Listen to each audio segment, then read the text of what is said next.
ભારતીય stock exchange હાલ તેજીમાં છે। બીએસઈ સેન્સેક્સ 63,000 ને પાર કરી ગયો। આ સમયે ભારતનો સૌથી મોંઘા શેર તરીકે એમઆરએફ ટાયરે સ્થાન જમાવ્યું। એમઆરએફ ટાયરના શેરના ભાવ 1 લાખ રૂપિયાને સ્પર્શી ગયા છે। એમઆરએફ ટાયરે ગત વર્ષે 47% આકર્ષક રિટર્ન આપ્યું। ભારતના બીજા ક્રમનો સૌથી મોંઘો શેર હનીવેલ ઓટોમેશન ઇન્ડિયાનો છે, જેના એક શેરની કિંમત 41,133 રૂપિયા છે। આ શેરે ગત વર્ષે રોકાણકારોને 23% રિટર્ન આપ્યું છે। પેજ ઇન્ડસ્ટ્રીઝ ત્રીજા ક્રમે સૌથી મોંઘા શેર તરીકે યથાવત, જેની કિંમત 38,137 રૂપિયા છે। આ યાદીમાં ચોથા ક્રમે 3M ઇન્ડિયા છે, જેની એક શેરની કિંમત 26,650 રૂપિયા। આ કંપનીએ ગત વર્ષે 31%નું આકર્ષક રિટર્ન આપ્યું। પાંચમા ક્રમે સિમેન્ટ કંપની શ્રી સિમેન્ટનો સમાવેશ થાય છે, એક શેરની કિંમત 26,000 રૂપિયા। આ શેરે ગત વર્ષે રોકાણકારોને 36% રિટર્ન આપ્યું હતું।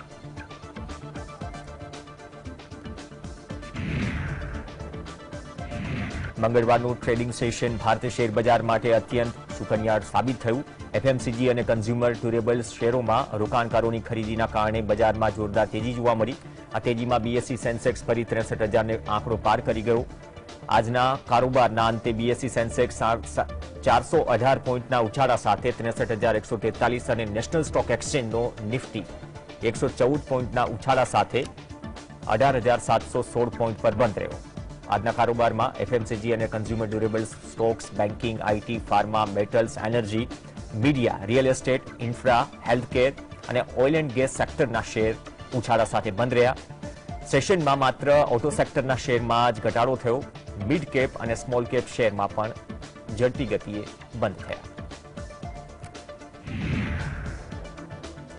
પાકિસ્તાને રશિયા પાસેથી ખરીદેલું ક્રૂડ ઓઇલની પ્રથમ બેચ કરાચીના બંદરે પહોંચી। આ ક્રૂડ ઓઇલ પાકિસ્તાની રિફાઇનરીમાં પણ મોકલાયું છે।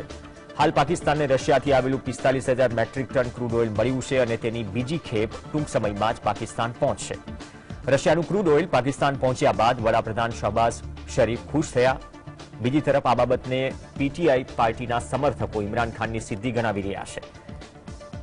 આ બધી બાબતો વચ્ચે નિષ્ણાંતોનું કહેવું છે રશિયાથી આવેલા ક્રૂડ ઓઇલથી ભારત અને યુએઈ માલામાલ થયા છે અને પાકિસ્તાનના હાથમાં માત્ર લોલીપોપ અપાશે।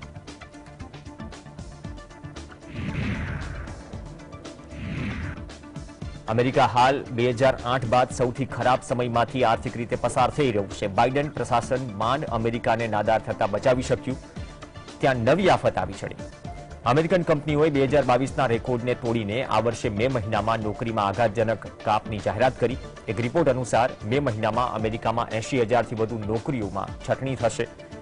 મંદીના ભય વચ્ચે અમેરિકામાં છટણીનો તબક્કો હજુ પણ યથાવત છે। યુએસ એમ્પ્લોયરોએ મે મહિનામાં 80,089 નોકરીઓમાં છટણીની જાહેરાત કરી, જે ગત વર્ષના સમાન મહિનામાં 20,712 વધુ છે। આ રીતે અમેરિકામાં છટણીનો દોર વધીને 287% થઈ ગયો છે। આ વર્ષે એપ્રિલમાં અમેરિકન કંપનીઓએ 66,995 કામદારોની છટણી કરી। અમેરિકામાં હાલ નવી નોકરીના સર્જનની જગ્યાએ છટણીના અહેવાલો વધુ આવી રહ્યા છે।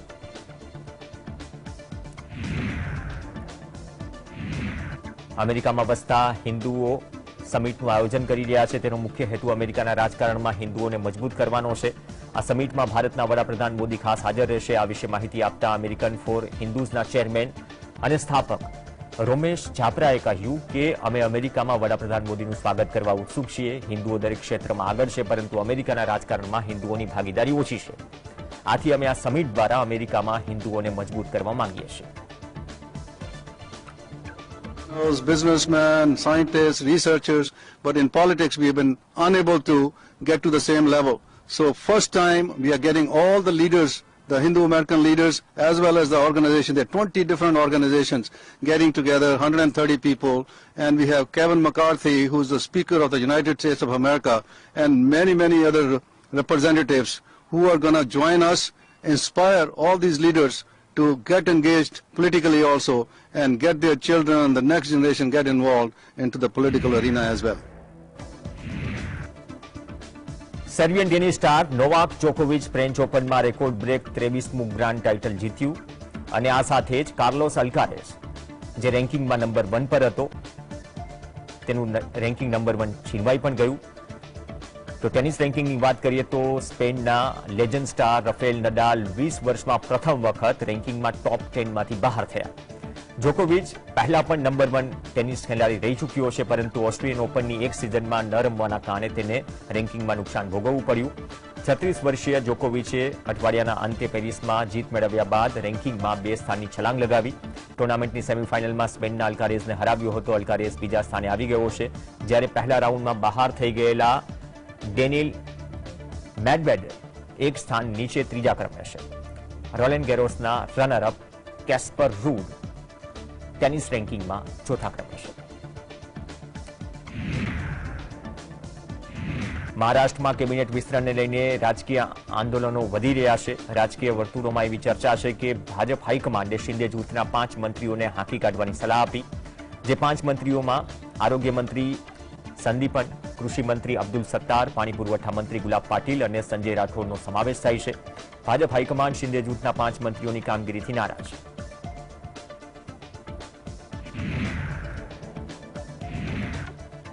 અમિત શાહે ડિઝાસ્ટર મેનેજમેન્ટ સાથે માટે 8,000 કરોડ રૂપિયાની 3 યોજનાની જાહેરાત કરી. દિલ્હીના વિજ્ઞાન ભવનમાં અમિત શાહની આગેવાનીમાં યોજાયેલી બેઠકમાં રાજ્ય સરકારના ડિઝાસ્ટર મેનેજમેન્ટના અધિકારીઓએ હાજરી આપી.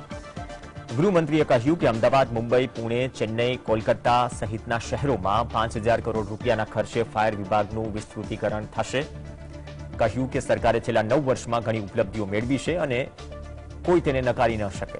અમિત શાહે કહ્યું કે જે રાજ્યોમાં પરમાણુ પ્લાન્ટ છે તેને ઇમરજન્સી સ્થિતિને પહોંચી વળવા માટે પ્રોટોકોલ ફોલો કરવા માટે જણાવાયું છે.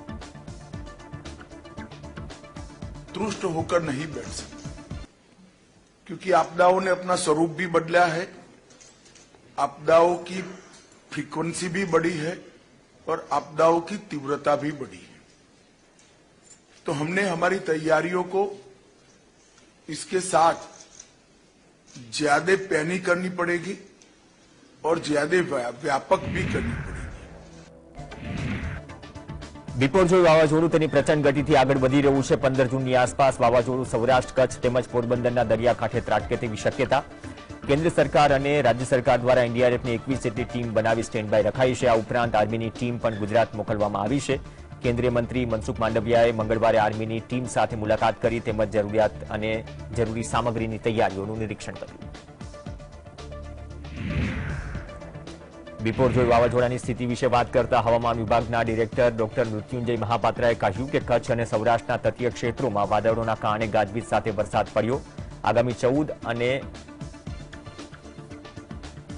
15 જૂનથી લઈને 5 દિવસ આ પ્રકારની વરસાદની સ્થિતિ રહેશે. હવામાન વિભાગે 13મી જૂનના રોજ થોડા કલાકો માટે વાવાઝોડું ઉત્તર દિશા તરફ આગળ વધશે તેવી વાત કરી હતી. 14મી જૂનની સવારથી ફરી એક વખત ઉત્તર પૂર્વ દિશા તરફ વાવાઝોડું આગળ વધશે. વાવાઝોડું 15મી જૂનના રોજ સવારે સૌરાષ્ટ્ર અને કચ્છને પ્રભાવિત કરશે. હાલમાં સૌરાષ્ટ્ર અને કચ્છના વિસ્તારોમાં 50 થી 60 કિલોમીટર પ્રતિ કલાકની ઝડપે પવન ફૂંકાઈ રહ્યો છે. 15મી જૂનના રોજ જ્યારે વાવાઝોડું ગુજરાતની નજીક આવશે ત્યારે તેની ગતિ 125 થી 135 કિલોમીટર પ્રતિ કલાક હશે. કહ્યું કે 15મી જૂનની સાંજે આ વાવાઝોડું સૌરાષ્ટ્ર, કચ્છ અને પાકિસ્તાનના દરિયા સહિત દક્ષિણ ક્ષેત્રને હિટ કરશે તેવી શક્યતાઓ છે. तारीख सुबह ये सौराष्ट्र और कच्छ कोस्ट के आसपास होगा और इसकी प्रभाव डायरेक्ट प्रभाव शुरू हो जाएगा. अभी इसके प्रभाव में सौराष्ट्र कच्छ कोस्ट के पास विंड स्पीड लगभग 50 to 60 kmph चल रहा है और धीरे धीरे बढ़ के काल सुबह 65 to 75 किलोमीटर पर आवर होगा और जब ये तट को पार करेगा तब इसका विंड स्पीड यानी 15 तारीख को इसका विंड स्पीड 125 से 135 किलोमीटर प्रति घंटा और गस्टनेस में 150 किलोमीटर प्रति घंटा हो सकता है. પીએમ મોદીએ રોજગાર મેળા અંતર્ગત 70,000 યુવાનોને નોકરીમાં નિમણૂક પત્રોનું વિતરણ કર્યું. ગયા વર્ષે જૂનમાં પીએમ મોદીએ જાહેરાત કરી હતી કે આગામી 1.5 વર્ષમાં 10 લાખ લોકોને નોકરી અપાશે. દેશભરમાં 43 સ્થળો પર રોજગાર મેળાનું આયોજન થયું. પીએમ મોદીએ વિડીયો કોન્ફરન્સિંગ મારફતે રોજગાર મેળાના કાર્યક્રમમાં તેઓ જોડાયા અને નવનિયુક્ત કર્મચારીઓને નિમણૂક પત્રો આપ્યા. રોજગાર મેળા અંતર્ગત કેન્દ્ર સરકારના વિભાગો ઉપરાંત રાજ્ય સરકાર અને કેન્દ્ર શાસિત પ્રદેશોમાં વિવિધ વિભાગો અને સંસ્થાઓમાં ભરતી કરવામાં આવી રહી છે. આઈગોટ કર્મયોગી પોર્ટલ પર 400 થી વધુ ઈ લર્નિંગ કોર્સ ઉપલબ્ધ કરાવાશે। एक दशक पहले की तुलना में ज्यादा स्थिर, ज्यादा सुरक्षित और ज्यादा मजबूत देश है। राजनीतिक भ्रष्टाचार, योजनाओं में गड़बड़ी, जनता जनार्दन के धन का दुरुपयोग, पुरानी जितनी सरकारें आप देखेंगे उनकी पहचान यही बन गई थी। તો આ દરમિયાન અગાઉની સરકારો પર પણ પીએમ મોદીએ આકરા પ્રહાર કર્યા। પીએમ મોદીએ દાવો કર્યો કેટલાક રાજકીય દળો સરકારી નોકરી માટે રેડ કાર્ડ તૈયાર કરતા હતા, જ્યારે કેટલીક સરકાર પરિવારવાદને પ્રોત્સાહન આપતી હતી। પીએમએ કહ્યું અમારી સરકારે ભરતી પ્રક્રિયામાં પારદર્શિતા લાવવાનો પ્રયાસ કર્યો અને તેના થકી દેશના યુવાનોના ભવિષ્ય સુરક્ષિત કરવાનો પ્રયાસ કર્યો છે। स्वार्थी राजनीतिक दल जॉब्स के लिए रेड कार्ड बनाते हैं। अब देखिए कुछ दिन पहले एक और मामला सामने आया था। रेलवे के एक मंत्री ने जॉब दे के बदले में गरीब किसानों की जमीनें लिखवा ली थी। जॉब के बदले में जमीन पड़ा ली। वो भी केस सीबीआई में चल रहा है, कोर्ट में चल रहा है। ઘાયલોને કટકની અશ્વિની હોસ્પિટલમાં સારવાર અપાઈ રહી છે। 19 ઇજાગ્રસ્તોમાંથી 2 ઇજાગ્રસ્તોને ફ્રેક્ચર પણ થયા છે। 6 ઇજાગ્રસ્તોને 40% કરતા વધુ બર્ન ઇન્જરી છે। એક ઇજાગ્રસ્તને 70% કરતા વધુ બર્ન ઇન્જરી થતા આઈસીયુમાં સારવાર હેઠળ। 19 patients from Meramandali Tata Steel plant around which has happened around 1:20 to 1:30 p.m. They have all suffered burns. Out of total 19, 2 patients have also sustained fractures. 6 of them are burnt above 40%. And of them, 1 person has sustained burns more than 75% and is in a critical stage in intensive care unit. Calcutta હાઈકોર્ટે પશ્ચિમ બંગાળમાં વિરોધ પક્ષોને ઝાટક્યા। હાઈકોર્ટે રાજ્યમાં પંચાયત ચૂંટણી માટે ઉમેદવારી પત્ર ભરવાની તારીખ લંબાવવાનો ઇનકાર કર્યો।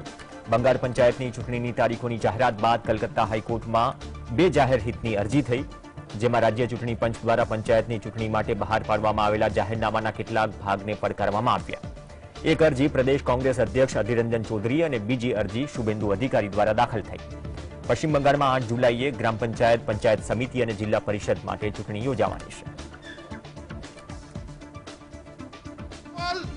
The Shubhendu Adhikari's petition, the prayer which was made in the election petition for setting aside the election process of the entire election process from the issuance of the notification under section 42 and 43 and also regarding the date of election, that prayer has not been granted. Court has said we would not entertain this prayer is rejected. તો આ મુદ્દે TMC નેતા મદન મિત્રાએ જીતનો વિશ્વાસ વ્યક્ત કર્યો। કહ્યું કે અમે ચૂંટણી જીતીશું। કહ્યું ભારત દેશ મહાન છે અને ભાજપ સીપીએમ બદમાશ છે। પશ્ચિમ બંગાળમાં થઈ રહેલી હિંસા બાબતે તેમણે દુઃખ વ્યક્ત કર્યું। કહ્યું કે માત્ર ટીએમસી જ નહીં, ભાજપ કોંગ્રેસના નેતાઓ પણ ગોળીઓ ચલાવે છે અને પોલીસ ઘાયલ થાય છે। કહ્યું કે મમતા બેનર્જી હજુ રોડ પર ઉતર્યા જ નથી। એકલા અભિષેક બેનર્જી જ આ બધા પક્ષો પર ભારે પડશે। इसमें साबित होता है कि बीजेपी, कांग्रेस और सीपीएम का मनोनयन ज्यादा हो गया तृणमूल से। क्यों? तृणमूल दरवाजा खोल दिया। जिसको जिसको वोट मनोनयन देना है आप लेके जाइए, अपना खुशी में जाइए, लेकिन हम लोग खेलेंगे। खेल खिलाड़ी का खेल तो आखिरी खेल होगा ना। खेल का जवाब होगा 10 तारीख। ઈડીએ ફરી એક વખત વિપક્ષના નેતાઓને ઘેરવાનું ચાલુ રાખ્યું। રાજસ્થાનમાં કોંગ્રેસના મુખ્યમંત્રી અશોક ગેહલોત કહી ચૂક્યા છે ઈડીનો ઉપયોગ રાજકીય કારણોસર થઈ રહ્યો છે। આ વખતે તામિલનાડુના વીજ મંત્રી વી સેન્થિલ બાલાજી ઈડીના ઘેરામાં આવ્યા। વી સેન્થિલ બાલાજીના ચેન્નઈ, કરૂર અને અન્ય સ્થળો પર ઈડીના દરોડા પડ્યા। વીજ મંત્રીના ઘર પર આરએએફની ટીમ પણ તૈનાત કરવામાં આવી. તમિલનાડુમાં ડીએમકેની સરકાર છે અને તે કેન્દ્રમાં ભાજપના વિરોધ પક્ષમાં છે.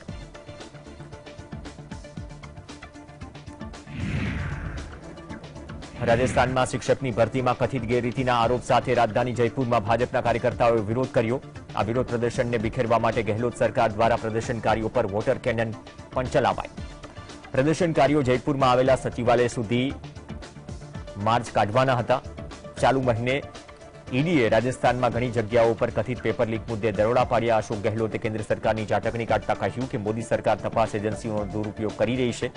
તેમણે આરોપ લગાવ્યો કે રાજ્ય સરકારનો ભ્રષ્ટાચાર નિવારણ વિભાગ યોગ્ય કામ કરી રહ્યું છે અને ઈડી આમાં કેમ દખલ દઈ રહી છે. રાજસ્થાન જાહેર સેવા આયોગ દ્વારા વર્ષ 2021માં શિક્ષકોની ભરતીમાં કથિત ગેરરીતિ થઈ હોવાના આરોપ લાગી રહ્યા છે.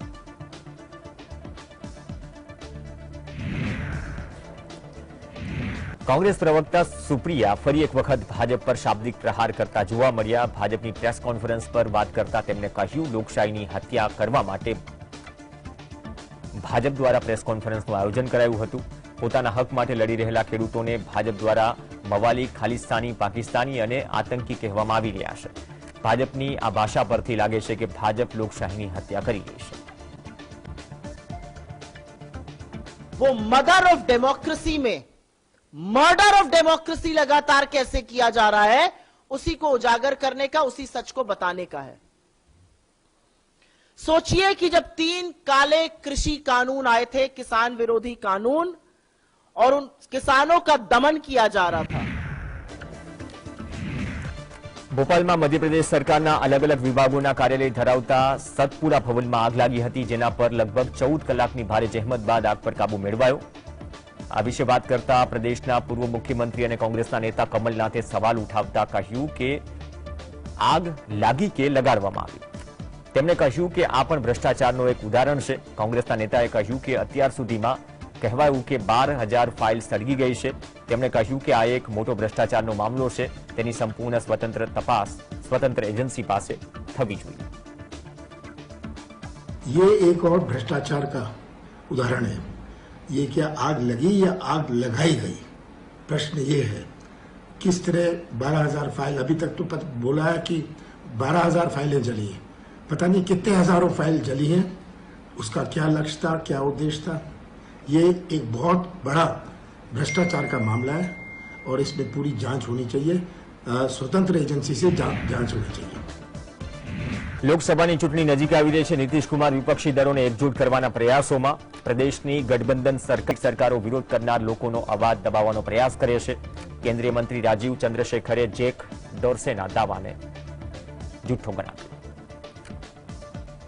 Jack Dorsey has said is not surprising at all.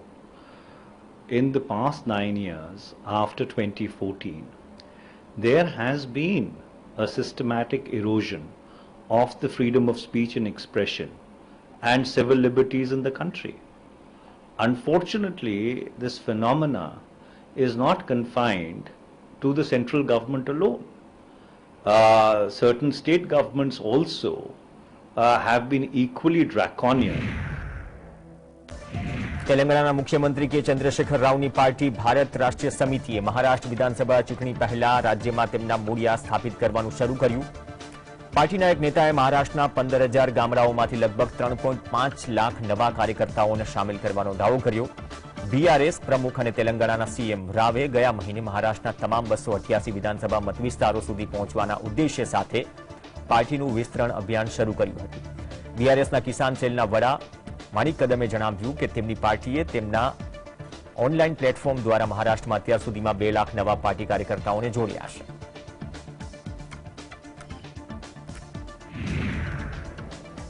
યુપીના પૂર્વ મુખ્યમંત્રી અને બીએસપીના સર્વેસર્વા માયાવતીએ દાવો કર્યો, ભાજપ અને કોંગ્રેસમાં મોટી આ વાત પુરવાર કરવાની લડત ચાલુ રાખી રહી છે. કહ્યું કે કોણ મોટું હિન્દુત્વવાદી અને હિન્દુ ભક્તો છે. તેમણે કહ્યું કે આનાથી એક વાત સ્પષ્ટ થાય છે કે બંને પાર્ટી હિન્દુ ધર્મને છોડી અન્ય ધર્મોને અવગણના કરી રહી છે. માયાવતીએ કહ્યું કે આ પ્રકારનું કૃત્ય બંધારણની વિરુદ્ધ છે. બીએસપી તમામ ધર્મોનું સન્માન કરે છે, કેમ કે આ દેશમાં અલગ અલગ ધર્મોને માનવાવાળા લોકો રહે છે. માટે તેમના હિતોનું પણ રક્ષણ કરવું જોઈએ. ધાર્મિક સ્થળોના રેકોર્ડ સાથે જે છેડછાડ કરવામાં આવી રહી છે તે પણ યોગ્ય નથી. खासकर बीजेपी व कांग्रेस में अब इस मुद्दे पर काफी प्रमुखता से लड़ाई चल रही है कि इन दोनों में से कौन बड़ा हिंदुत्ववादी है, वह हिंदू भक्त हैं, लेकिन इससे ये जरूर स्पष्ट होता है कि हिंदू धर्म को छोड़कर बाकी सभी धर्मों की ये दोनों पार्टियां उपेक्षा कर रही हैं, जो इनका ये कृत्य संविधान की मंशा के विरुद्ध भी है. એઆઈએમઆઈએમ ચીફ અસદુદ્દીન ઓવૈસીએ આરએસએસ ચીફ મોહન ભાગવતના તાજેતરના નિવેદન અંગે ઝાટકણી કાઢી. ઓવૈસીએ અમેરિકામાં એક કાર્યક્રમ દરમિયાન કહ્યું, આરએસએસ દ્વારા વારંવાર બોલવામાં આવે છે કે મુસ્લિમો ભારતમાં સુરક્ષિત છે. આ બોલનાર તમે કોણ છો તેવો સવાલ કરતા ઓવૈસીએ કહ્યું કે આ તો સંવિધાન છે, સંવિધાન છે તો અમે સુરક્ષિત છીએ. તેમણે આગળ કહ્યું કે તમે અમને આક્રમણકારી કહો. જ્યાં સૌ પ્રથમ વખત ઉપદેશ આપ્યો હતો તે સારનાથની G20ના ડેલિગેશનને મુલાકાત લીધી. તેમણે પ્રાચીર, ખંડેર સ્મારક, દખેમ સ્તૂપ, ઉપદેશ સ્થળ અને મ્યુઝિયમની વિઝિટ કરી. આ સમયે તેમની સાથે વિદેશ પ્રધાન એસ જયશંકર પણ હાજર હતા. વારાણસીથી માત્ર 10 કિલોમીટરના અંતરે સૌથી પ્રતિષ્ઠિત બૌદ્ધ તીર્થક્ષેત્ર છે. મનાય છે કે બોધગયામાં જ્ઞાન મેળવ્યા બાદ સારનાથમાં જ ભગવાન બુદ્ધે પોતાનો પ્રથમ ઉપદેશ આપ્યો હતો.